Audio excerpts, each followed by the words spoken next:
नमस्कार साथियों, स्वागत है आप सभी का सिविल एस्पिरेंट प्लस के इस प्लेटफॉर्म पर। साथियों, हम कवर कर रहे थे यूपी पीसीएस के लिए एथिक्स और नीति शास्त्र में। लगभग हम कवरेज की ओर ही चल रहे हैं। लगभग अंतिम सीरीज हमारी ये चल रही है।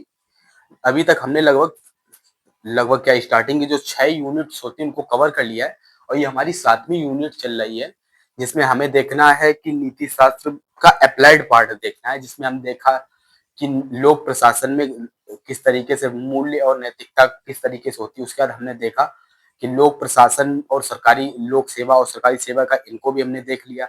आज हमें देखना है, जो वो देखना विधि, नियम, विनियम और अंतरात्मा। पिछली क्लास में मैंने आपको विधि के बारे में थोड़ा बैकग्राउंड आपको बताया था, तो आज उसको बिल्कुल क्लियर कर लेंगे और साथ ही इन चारों चीजों को कवर करने की कोशिश करेंगे। इन चारों चीजों को कवर करने के बाद जो हमारा नेक्स्ट हम कवर करेंगे वो है अकाउंटेबिलिटी या जवाबदेही। अकाउंटेबिलिटी उत्तरदायित्व और रिस्पॉन्सिबिलिटी या जवाबदेही, ये दोनों टॉपिक भी हमको कवर करने हैं। तो आज पहले इससे शुरू करते हैं, देन आफ्टर आगे यूज करते हैं। बाकी हमारा इनिशिएटिव तो आपको पता ही है, यूट्यूब पर फ्री ऑफ कॉस्ट ये सीरीज आपको मिल रही है, तो आप इसको कवर कर सकते हैं। यूपी पीसीएस के लिए बहुत अच्छा है, यूपीएससी के लिए नहीं है इतना इंपॉर्टेंट जितना ये पीसीएस के लिए आपका काम कर जाएगा। यूपीएससी के लिए थोड़ी स्ट्रेटजी अलग होती है, उसमें उसके डायमेंशन डिफरेंट होते हैं, सिलेबस सेम है और चीजें कवर करने की अप्रोच डिफरेंट हो जाती है। थोड़े से डायमेंशन भी चेंज हो जाते हैं क्योंकि हम यूपी में यूपी स्पेशल एग्जाम्पल भी देने की कोशिश करते हैं। तो चलिए शुरू करते हैं। किसी का यदि कोई डाउट हो पिछली क्लास का तो वो अभी बता दे, नहीं तो फिर हम लोग आगे बढ़ते हैं। हाँ, पिछली क्लास का कोई डाउट नहीं है। हाँ, क्लास 2 दिन से नहीं हुई थी, आज क्लास स्टार्ट हुई है।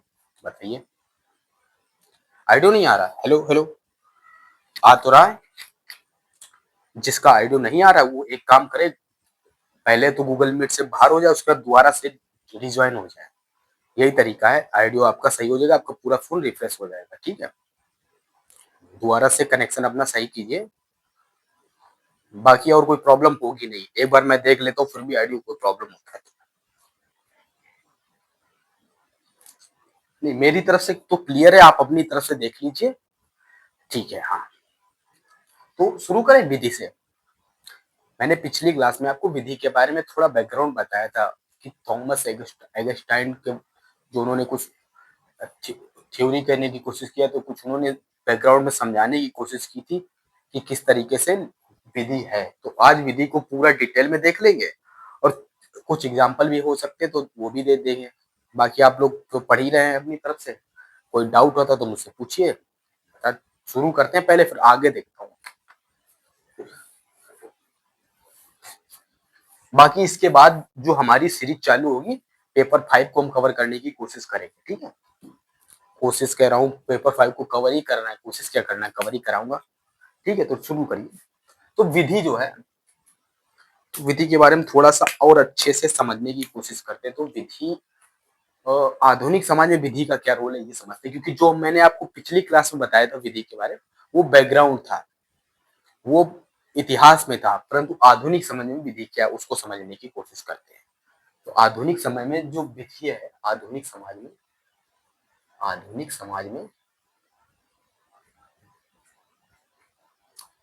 समाज में विधि जनता के द्वारा चुनी हुई, आधुनिक समाज में विधि जनता द्वारा चुनी हुई, जनता द्वारा चुनी हुई, आधुनिक समय में विधि जनता द्वारा चुनी हुई सरकार द्वारा बनाई जाती है। जनता द्वारा चुनी हुई संसद व विधानमंडल द्वारा निर्मित की जाती है। विधानमंडल संसद व विधानमंडल द्वारा निर्मित की जाती है।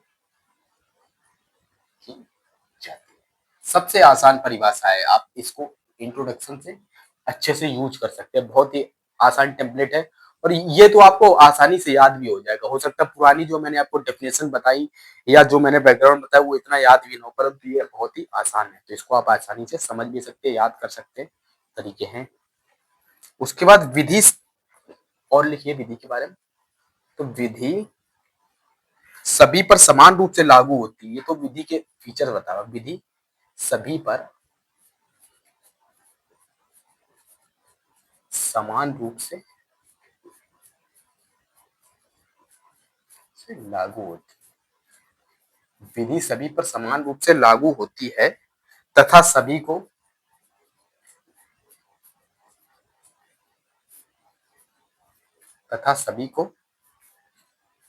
अनिवार्य रूप से इसका पालन करना होता है तथा सभी को अनिवार्य रूप से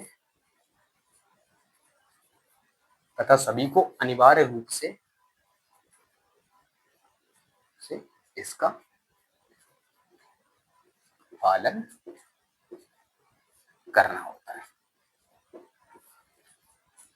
कोई भी विधि बनाई इसीलिए जाती ताकि हम राष्ट्र समाज या जो भी हमारा व्यवस्था है उसका निर्माण हो सके, सुचारू रूप से चल सके, किसी को भी अव्यवस्था न फैल पाए, इसीलिए विधि सभी पर लागू होती है, समान रूप में करना होता है। तो इसका इसलिए सबका इसको पालन करना अनिवार्य सभी के लिए होता है, नागरिकों के लिए खासकर अनिवार्य होता है।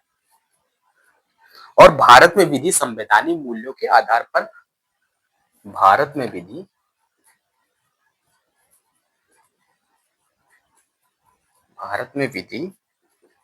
संवैधानिक मूल्यों के अनुसार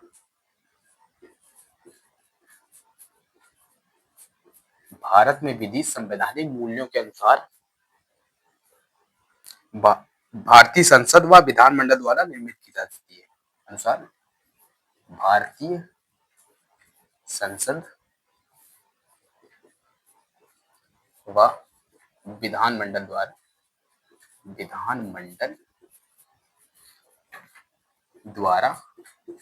निर्मित की जाती है। साथ में नोट्स बना रहे हैं ना, बनाते चलिएगा, इतने इंपॉर्टेंट आपको कंटेंट एक साथ एक जगह नहीं मिलने वाला। ठीक, उसके बाद विधि जो है, ये सब जितने पॉइंट है आपको समझ में आ रहे, कोई डाउट तो नहीं है? हाँ, क्योंकि बाद में आप डायरेक्ट मैसेज करते हैं, फिर आपको वही प्रॉब्लम होती है जो क्लास में, इसलिए मैंने सोचा कि आज मैं क्लास में साथ में पूछता चलूंगा। तो यहाँ तो कोई डाउट है विधि के बारे में तो बताइए, रिपीट कर देते हैं, नहीं तो पढ़ दे। ठीक है, फिर बढ़ते हैं। तो लिखिए नियम व विनियमों से कानून सर्वोच्च होता है। नियम व विनियमों से कानून सर्वोच्च होता है तथा कानून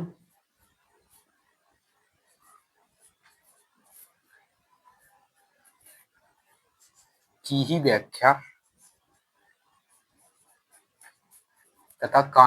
व्याख्या व स्पष्टीकरण के लिए नियम व विनियम बनाए जाते हैं। तथा कानून की ही व्याख्या के लिए तथा कानून व विधि की व्याख्या व स्पष्टीकरण के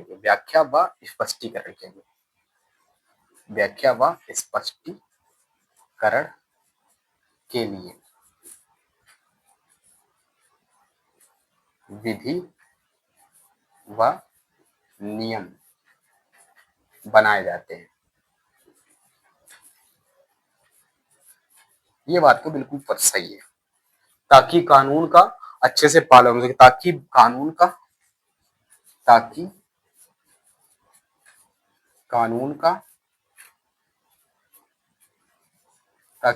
को व्यावहारिक रूप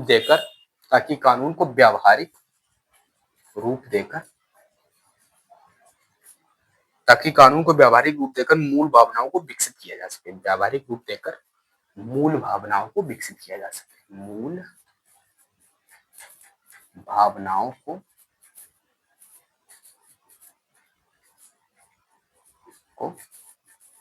विकसित किया जा सके।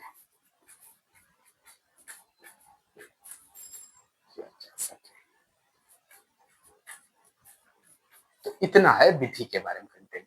बताइए तो और लिखवा दूं, नहीं तो इतना ही काफी है। बाकी आप बुक रीडिंग तो करेंगे, उसमें भी अगर यदि कोई पॉइंट आपको अच्छा लगे तो आप अपने नोट्स में शामिल कर लीजिएगा, वरना कोई जरूरत नहीं, इतना कंटेंट काफी है। अभी यदि कोई कोई डाउट हो तो बता दीजिए, नहीं तो फिर आगे बढ़ते हैं। नेक्स्ट देखते हैं नियम।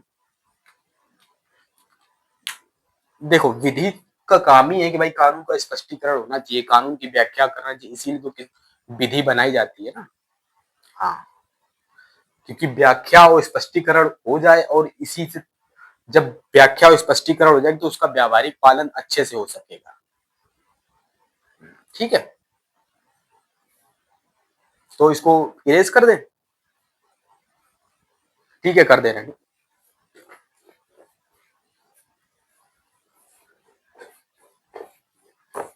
तो अब नेक्स्ट में नियम।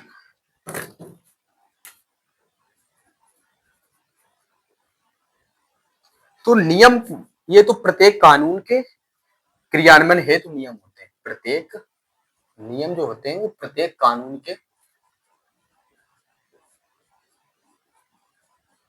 क्रियान्वयन के नियम होते हैं। तो विधि क्या था? विधि तो एक कानून था, लिखित रूप था, परंतु नियम क्या है? उसका क्रियान्वयन कैसे किया जाएगा, वो है नियम। नियम का मतलब है उसका क्रियान्वयन किस तरीके से होगा, वो नियम में लिखा होता है। और विधि क्या होती है? विधि एक दस्तावेज होता है, एक डॉक्यूमेंट टाइप का बना होता है कि ये कानून है, तो उसका क्रियान्वयन इस तरीके से होगा, वो नियमों में लिखा होता है, नियम के अनुसार क्रियान्वयन होता है। तो ये नियम कानून की मूल भावना से जुड़कर, ये नियम कानून की मूल भावना से जुड़कर, ये नियम कानून की मूल भावना से जुड़कर, ये नियम कानून की मूल भावना से जुड़कर उसकी व्याख्या व स्पष्टीकरण है। उसकी यानी कि कानून की व्याख्या व स्पष्टीकरण, कानून की व्याख्या व स्पष्टीकरण करते हैं, ताकि कानून को सरलतापूर्वक, ताकि कानून को सरलतापूर्वक, ताकि कानून को सरलतापूर्वक व प्रभावी रूप से लागू किया जा सके, किया जा सके। ठीक है, तो मूल भावना से जुड़कर व्याख्या करता, स्पष्टीकरण, ताकि कानून को सरलतापूर्वक प्रभावी रूप में लागू किया जा सके। समझे?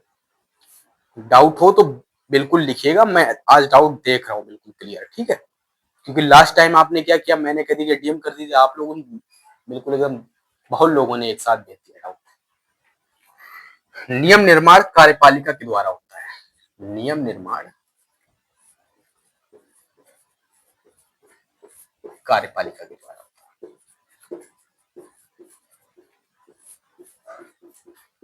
ठीक है, नियम निर्माण कार्यपालिका के द्वारा होता है। नियम या कानून, नियम नियम जो है ये कानून या विधि, नियम जो कानून विधि के परे नहीं, के परे नहीं जा सकते, के परे नहीं जा सकते, वे विधायिका के अनुमोदन के अधीन होते हैं। ये बात तो सही है। नियम जो है वो विधि व कानून के परे नहीं जा सकते, वे विधायिका के अधीन है होते हैं, विधायिका के, वे विधायिका के अधीन होते हैं।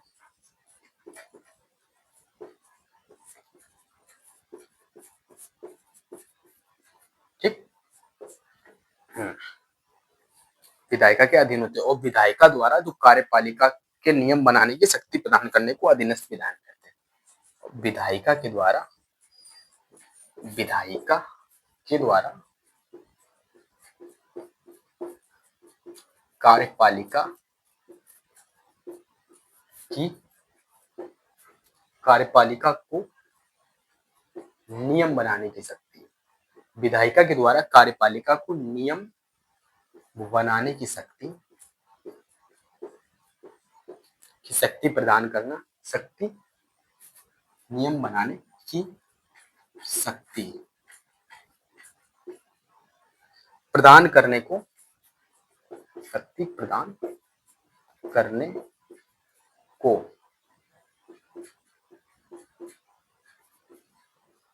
अधीनस्थ विधायन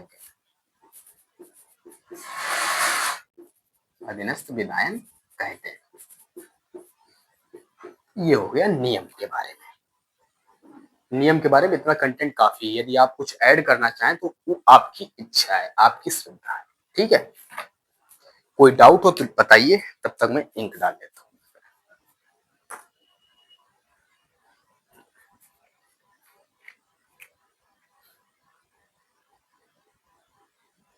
पीसीएस के लिए लास्ट 4 मंथ क्या करना चाहिए, ये पूछ रहे हैं आप ना। एक काम करता हूं, आज नहीं तो कल मैं आपको ये बताता हूं कंटेंट की पीसीएस के लिए क्या करना है। ठीक है, तो नियम तो कंप्लीट, ये नियम मतलब आपको अच्छे से अब समझ में आ गया होगा। नियम अब देख लेते हैं, विनियमन और उसके बाद अंतरात्मा। हाँ, क्या लेंगे सर, आप कहाँ चले गए थे? बस 2 मिनट का मैंने ब्रेक लिया था भाई, एक्चुअली कुछ काम आ गया था इसलिए मुझे जाना पड़ा। अर्जेंट कॉल थी इसलिए रिसीव करनी पड़ी। विनियमन, विनियमन, विनियमन। ठीक है, तो विनियमन क्या है? विनियमन को सीधे पहले लिखवा देता हूँ, देन फिर आप लोगों को समझाता हूँ। तो विनियमन ये है, ये विधि व नियम का विस्तार होता है। ये विधि व नियम का विस्तार होता है, विस्तार होता है। ये विधि व नियम का विस्तार होता है जो विनियामकी संस्थाओं द्वारा निर्मित किए जाते हैं। जो विनियामकी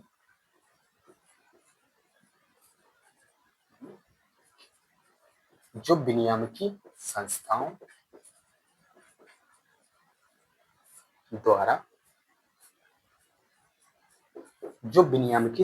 द्वारा निर्मित किए जाते हैं, निर्मित किए जाते हैं।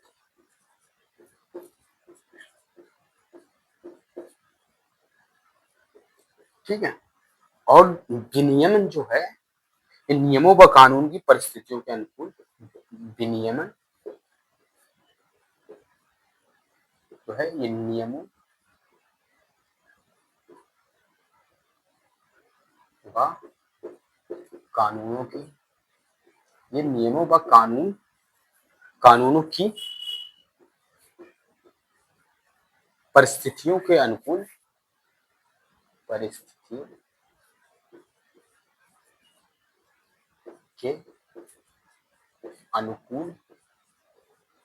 नियम व कानून में परिस्थितियों के अनुकूल व्यवहारिकता प्रदान करता है।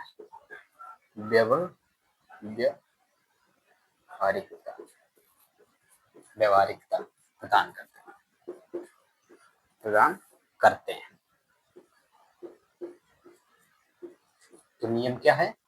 नियम विधि व नियम का विस्तार है जो विनियम की संस्थाओं द्वारा निर्मित किया जाता है। और विनियमन जो है वो नियम व कानून की परिस्थितियों के अनुकूल व्यावहारिकता प्रदान करते हैं। ठीक है, और ये जो होते हैं ये कार्य के तकनीकी व प्रक्रियात्मक पहलू से अधिक, ये जो है ये कार्य के तकनीकी, ये कार्य के तकनीक व प्रक्रियात्मक पहलू से अधिक जुड़े होते हैं। तार्किक तकनीक व प्रक्रियात्मक पहलू से अधिक जुड़े होते हैं, अधिक जुड़े होते हैं। तो नियम के बारे में इतना कंटेंट काफी है। वैसे भी सेपरेट क्वेश्चन तो बहुत कम ही बनने वाला है, पूछा भी जाएगा तो 50 शब्दों में, 100 शब्दों में पूछा जा सकता है। हाँ, क्वेश्चन कभी नियम पर इतना कंटेंट नहीं पूछा जाएगा कि सीधे आपको 120 पर 120 शब्द, 150 शब्द या 200 शब्द लिख पाए जाए। इतना बड़ा क्वेश्चन आपसे नहीं पूछा जाने वाला। विनियामक संस्थाएं पूछना चाहते हैं, जैसे कि सेबी हो गई, ट्राई हो गई। ये क्या करते हैं? टेलीकम्युनिकेशन को रेगुलेट करने की कोशिश करते हैं। आरबीआई किसको रेगुलेट करता है? आरबीआई बैंकिंग बैंकिंग को रेगुलेट करता है। हाँ हाँ, इसी तरीके से काम करते हैं सभी, इसी तरीके की संस्थाएं हैं। तो समझिए, अब एक मैं आपके सामने चार्ट चार्ट कर रहा हूँ, एक डायग्राम बना रहा हूँ, उसको आप बहुत ही उससे समझिएगा, ध्यान से समझने की कोशिश कीजिएगा। तो देखिए, ये जो सबसे कोर में होता है वो होता है विनियमन। पहले चार्ट ही बना, तो एक सर्कल, दो सर्कल, तीन सर्कल, तो सर्कल के अंदर सर्कल, तो सबसे बड़े तो लॉ होता है, लॉ के अंदर होता है रूल या नियम, और रूल के अंडर होता है रेगुलेशन।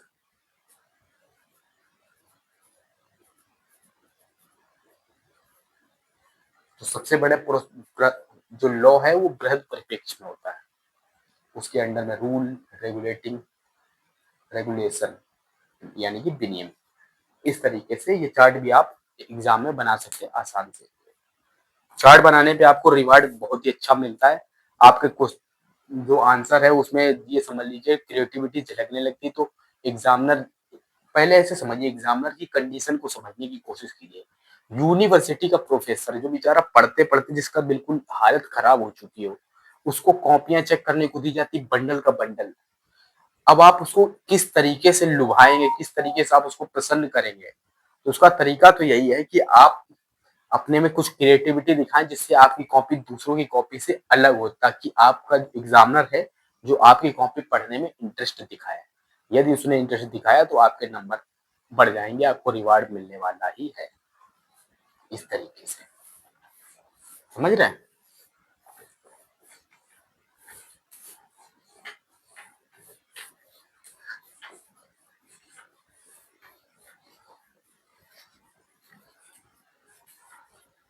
तो देखते हैं अंतरात्मा। वैसे पहले मैं देखूं किसी को मैसेज आया है, बाद में देखते हैं।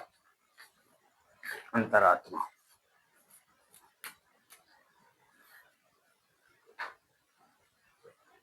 अंतरात्मा,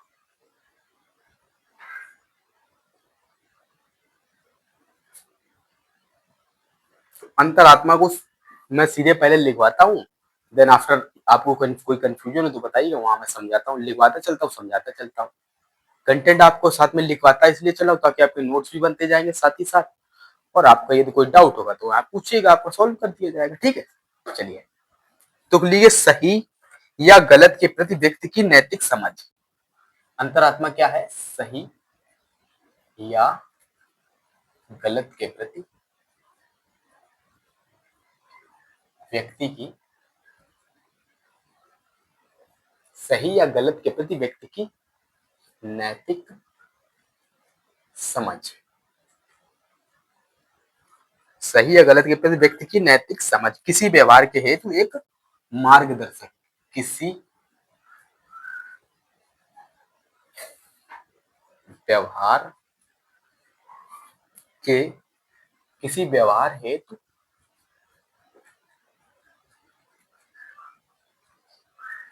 सही या गलत के प्रति प्रति व्यक्ति की नैतिक समझ किसी व्यवहार हेतु मार्गदर्शक के रूप में देखा जा सकता है। मार्गदर्शक के रूप में देखा जा सकता है, के रूप में देखा जा सकता है। देखा जा सकता है।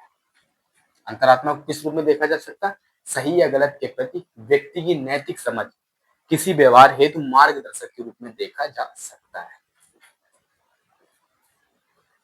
ठीक है। हाँ, तो ये मानव स्वभाव की अनेक तत्वों से बनी हुई है। जो अंतरात्मा वो मानव स्वभाव की रचना है, ये अनेक तत्वों से बनी हुई है। लिखिए, मानव स्वभाव को लिखिए, मानव स्वभाव की रचना अनेक तत्वों से बनी हुई। मानव स्वभाव की रचना, मानव स्वभाव की रचना अनेक तत्वों से बनी हुई है। अनेक तत्वों से बनी हुई है। समझ रहे हैं ना? जो मानव स्वभाव की रचना है वो अनेक तत्वों से बनी हुई है, जैसे कि आवेग या वासना, आवेग या वासना, आत्म प्रेम, आत्म प्रेम, आवेग या वासना, आत्म प्रेम, परोपकार आदि, परोपकार आदि।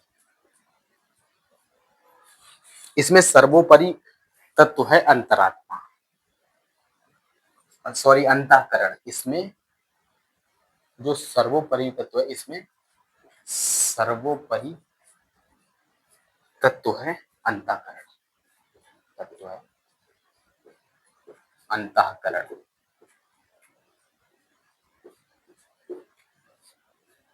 इसमें सर्वोपरि तत्व है अंतःकरण।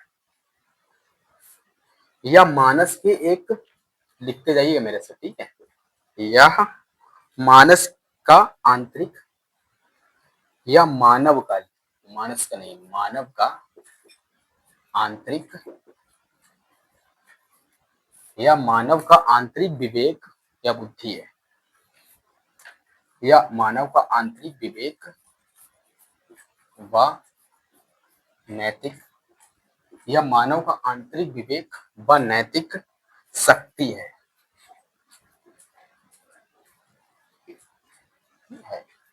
इसे मूलतः बौद्धिक भी माना जा सकता है। इसे मूलतः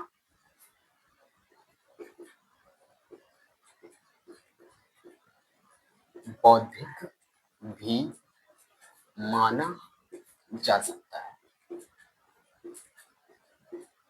इसे मूलतः बौद्धिक भी माना जा सकता है। ठीक है। अंतरात्मा के विषय में ही हम बातें कर रहे हैं फिलहाल, ठीक है ना।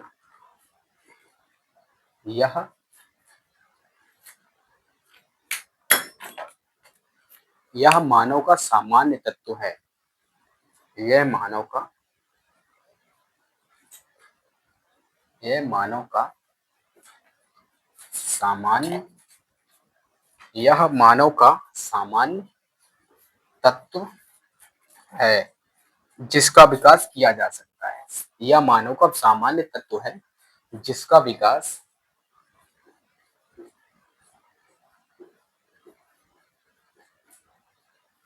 किया जा सकता है।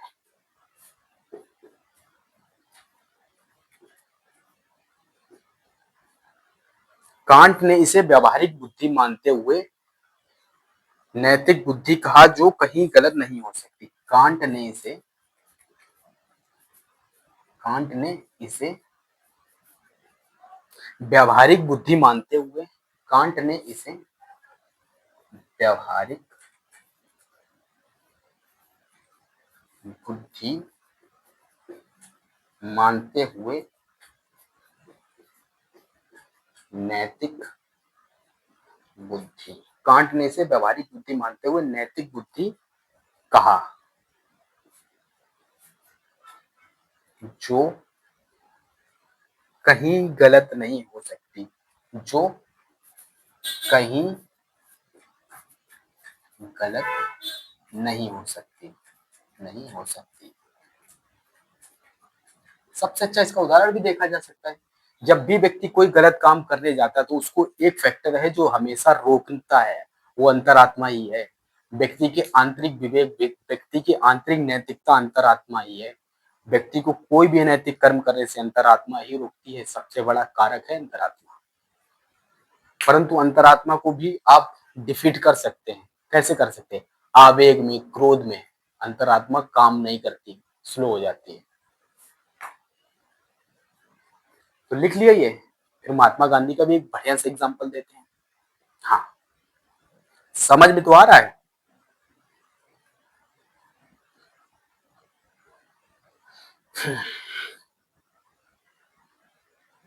कौन सा पॉइंट समझ में नहीं आया वो बताइए, वो रिपीट कर देता हूँ। अरे ये मानव स्वभाव की रचना है, तो ये मतलब है, सुनिए हम किसके बारे में बात कर रहे हैं? बात तो अंतरात्मा के बारे में ही कर रहे थे। तो आप यदि लिखना चाहें तो इस तरीके से भी लिख सकते हैं, अंतरात्मा मानव स्वभाव की रचना है, इसे अनेक तत्वों से बनी हुई है, जैसे आवेग या वासना, आत्म प्रेम, परोपकार आदि। इसमें सर्वोपरि तत्व है अंतःकरण। अंतःकरण का मतलब अपने अंदर से कोई चीज मानना। हाँ, अंतःकरण। ठीक है,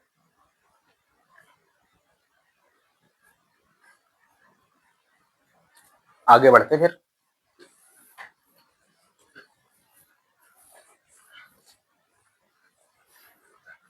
तेज पढ़ाता हूँ।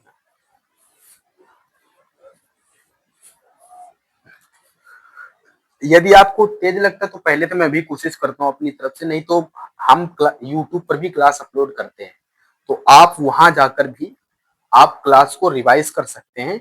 और वहां पर तो फीचर भी होता है कि आप क्लास स्लो कर सकते हैं, स्पीड बढ़ा सकते हैं, वो आप पर निर्भर करता है। फिलहाल मैं अपनी तरफ से कोशिश करता हूँ। यदि ना हो तो आपको यूट्यूब पर भी मैंने ये दे रखा, यूट्यूब पर आप जाकर भी क्लास देख सकते हैं।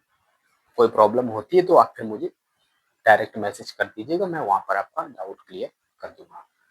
वैसे मैं कोशिश कर रहा हूँ कि जितना स्लो हो सके उतना आपका स्लो पढ़ाया जाए। बढ़े।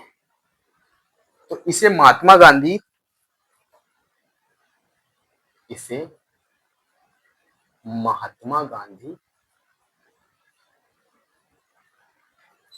के ताबीज उन्होंने कहा।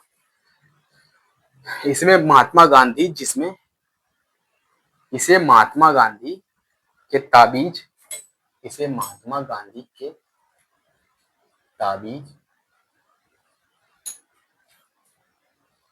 उन्होंने कहा था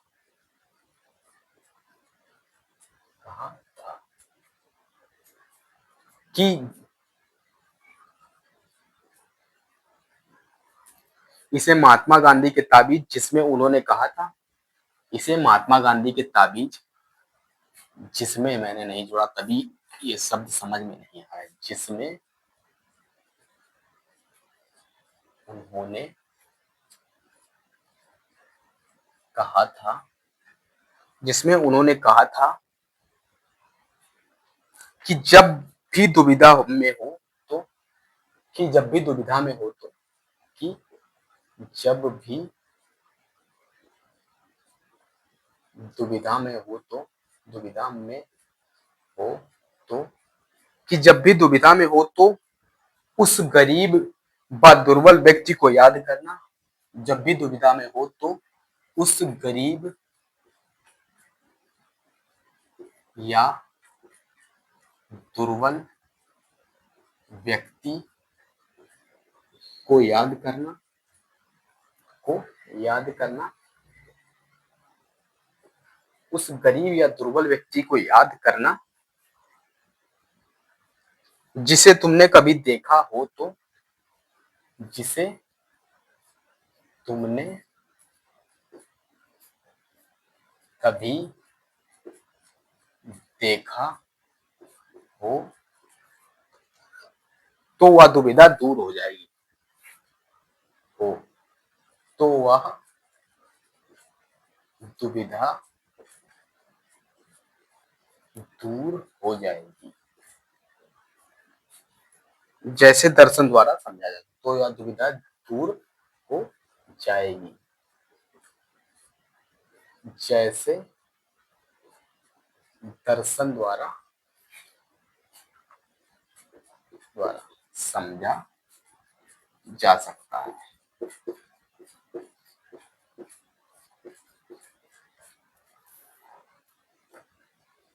इसमें महात्मा गांधी की ताबीर, जिसमें उन्होंने कहा था कि जब भी दुविधा हो तो उस गरीब या दुर्बल व्यक्ति को याद करना जिसे तुमने कभी देखा हो, तो वह दुविधा दूर हो जाएगी, जैसे दर्शन में भी समझा जाता है। ये महात्मा गांधी का कॉन्टेक्स्ट ये तब का है जब व्यक्ति वो बात कर रहे हैं लोगों के मदद करने की, गरीबों को हक दिलाने की, और लोगों की मतलब जब ब्रिटिश शासन में लोग बहुत ही परेशान हो गए, वंचित शोषित हो गए, शासन में कई लोगों को शोषण हुआ लोगों का, भारतीयों का, तब ये बात करते हैं जो उच्च पट्टी के शासक या जो बीच में वर्ग जो जुड़ा था शासन से, उसके बारे में उनको समझाने की कोशिश करते, तब गांधी जी का ये कथन आता है।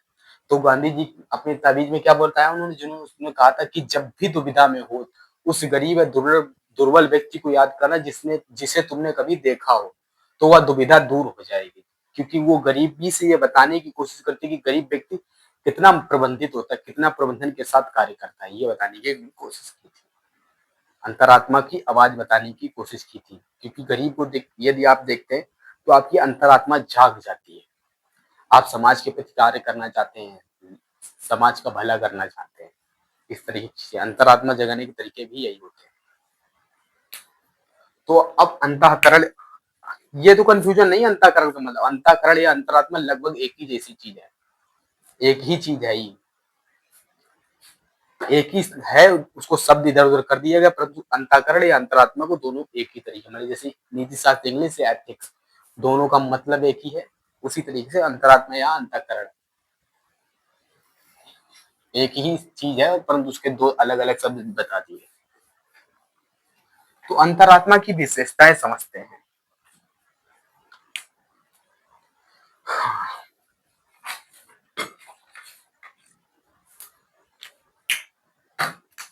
अंतःकरण की या की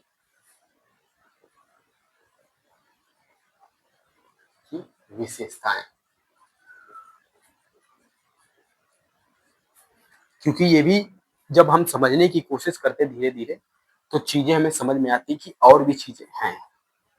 तो अंतरात्मा की विशेषता क्या है, तो लिखिए, एक तो ये उचित व अनुचित में भेद करना, उचित व अनुचित में भेद, ठीक है, उचित व अनुचित में भेद, अनैतिक कर्मों में को दूर रहने में मार्ग, अनैतिक कर्मों से दूर रहने मार्गदर्शन, अनैतिक कर्मों से दूर रहने या दूर रखने या रहने का मार्गदर्शन, अनैतिक कर्मों से दूर रहने या रखने का मार्गदर्शन, ठीक है। और क्या, नैतिक कर्मों के लिए प्रेरित करती है, नैतिक कर्मों के लिए प्रेरित, नैतिक कर्मों के लिए प्रेरित,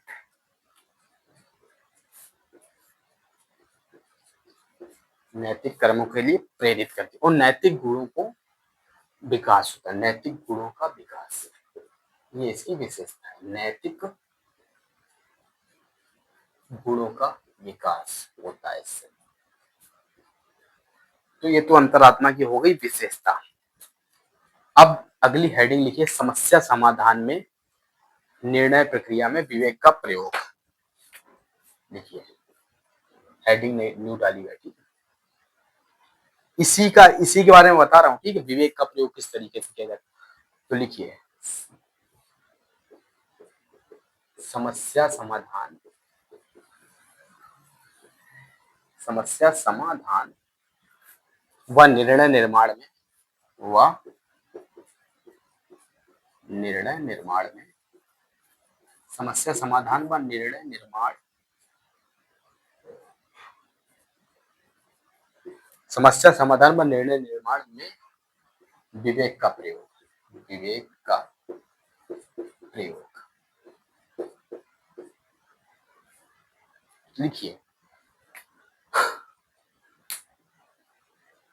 तो इसका क्या काम होता है, किस तरीके से प्रयोग होता है? तो एक तो नैतिक दुविधा के समय प्रयोग में आता है विवेक। जब व्यक्ति में नैतिक दुविधा होती है उस समय प्रयोग आता है। तो नैतिक दुविधा के समय, नैतिक दुविधा के समय, ठीक है। कानून नियमों का स्पष्टीकरण के अभाव में, कानून व नियमों के स्पष्टीकरण के अभाव में, कानून व नियमों के स्पष्टीकरण के, कानून व नियमों के स्पष्टीकरण के अभाव में, कानून व नियमों के स्पष्टीकरण के अभाव में, ठीक है। और तथ्यात्मक आंकड़े व कोई स्पष्ट उदाहरण ना हो तब भी ये काम आता है। तथ्यात्मक आंकड़े, तथ्यात्मक आंकड़े व कोई उदाहरण ना हो, तथ्यात्मक आंकड़े व कोई स्पष्ट उदाहरण ना हो, कोई स्पष्ट उदाहरण लिख लीजिए, स्पष्ट उदाहरण ना हो तब भी ये काम आता है, स्पष्ट उदाहरण ना हो, ठीक है। और ये किस तरीके से काम करता है? तो ये काम करता है उच्चतम नैतिक मूल्य लेने की आवश्यकता ना हो, उच्चतम नैतिक मूल्य, उच्चतम नैतिक मूल्य, ये कम काम आता है। उच्चतम नैतिक मूल्यों का अभाव हो तब भी काम आता है, उच्चतम नैतिक मूल्यों का अभाव,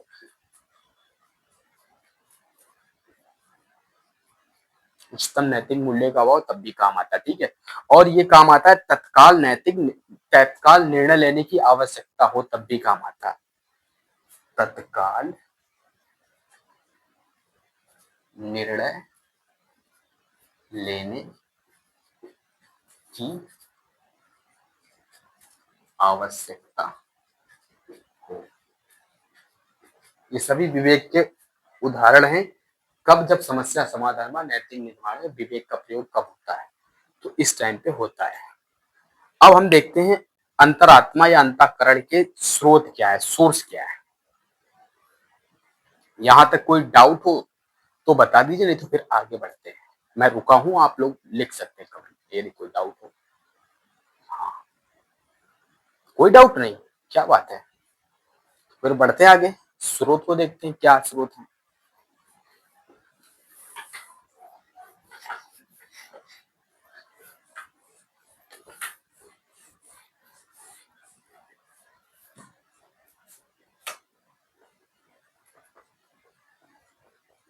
अंतरात्मा या अंतःकरण के स्रोत,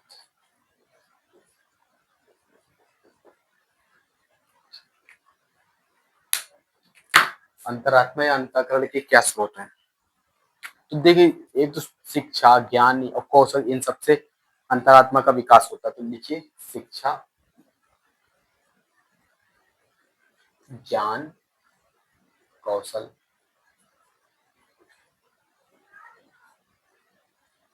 शिक्षा, ज्ञान, कौशल। और किस तरीके से होता है?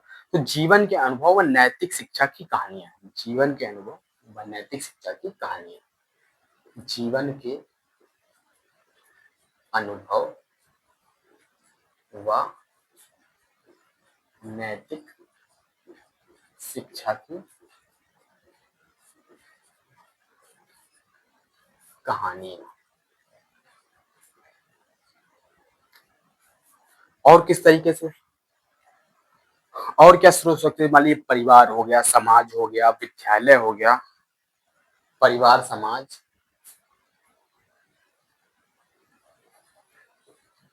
परिवार, समाज,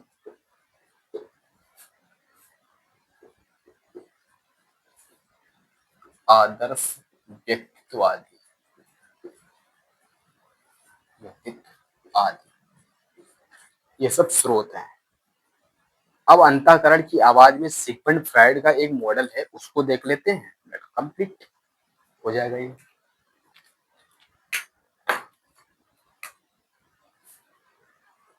तो अंतःकरण में की आवाज में सिगमंड फ्रायड का मानना, अंतःकरण की आवाज सिगमंड फ्रायड फ्रायड का मॉडल जो है, बहुत आसानी से इसको सिंपल वे में समझ सकते हैं। मानव व्यवहार और अंतरात्मा की आवाज, मानव का व्यवहार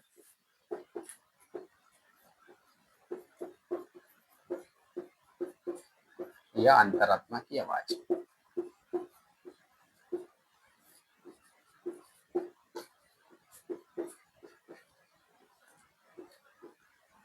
मानव का व्यवहार, अंतरात्मा की आवाज, तो उन्होंने तीन चीजों में डिवाइड किया।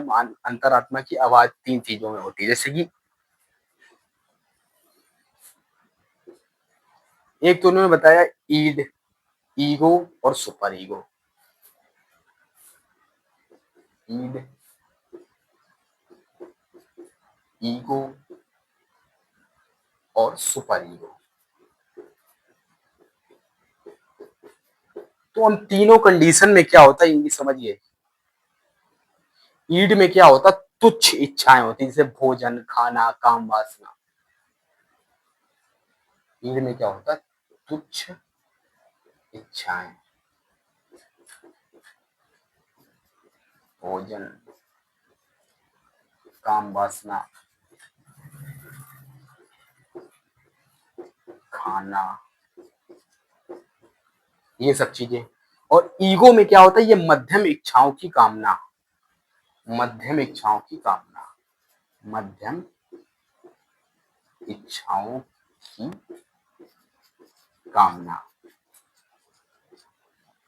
और सुपर ईगो की कंडीशन में क्या होता है, यहाँ पर परहित व न्याय के पर आधारित है। यह कंडीशन में परहित व न्याय पर आधारित है।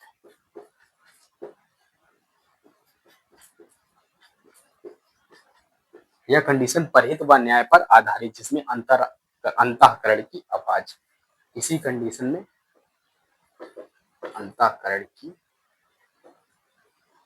आवाज, इसी चरण को माना जाता है।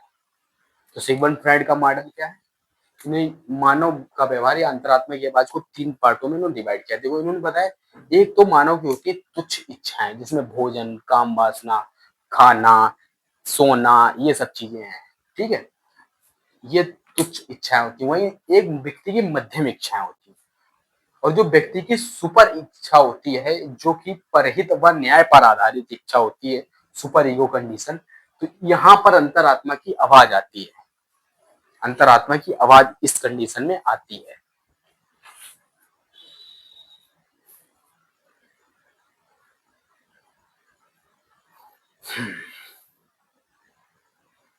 तो ये कंडीशन है।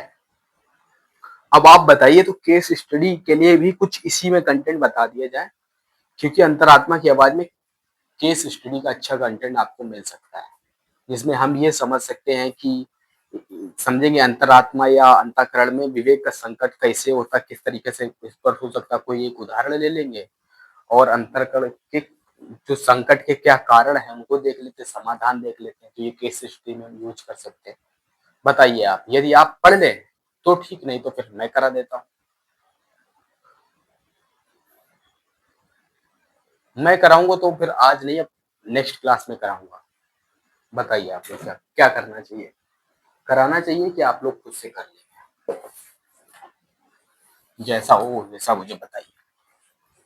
मैं तो दोनों के लिए रेडी हूँ, जो आप बताएं वो करेगा, कोई दिक्कत नहीं।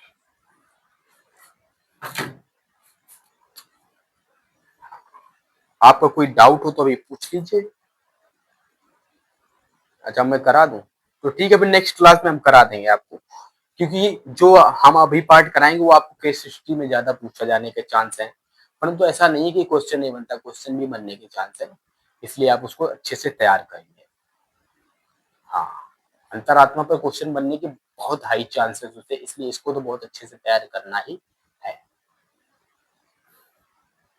देखिए, एक्चुअली हम एथिक्स में ऐसा नहीं कह सकते कि कोई चीज मोस्ट इम्पोर्टेंट है, कोई चीज कम इम्पोर्टेंट है। हाँ, हम ट्रेंड को देखते हैं, पिछले ट्रेंड में तो सभी चीज़ें लगभग हर जगह से क्वेश्चन पूछे ही जाते हैं और कहीं भी, कभी भी, किसी भी जगह से पूछ सकता है। इसलिए सभी चीज़ों को हमें कवर तो करना ही होगा।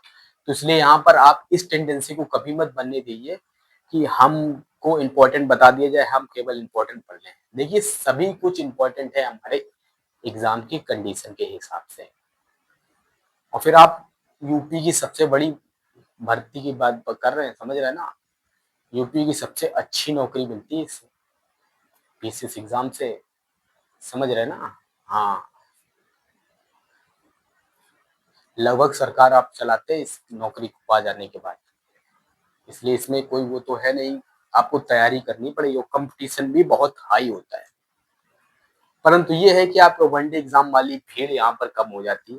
हालाँकि आज सोशल मीडिया के दौर में वनडे एग्जाम की भीड़ हमारे इसमें आ गई है, परंतु उससे कोई बहुत बड़ा फ़र्क हमारे एग्जाम को नहीं पड़ा है।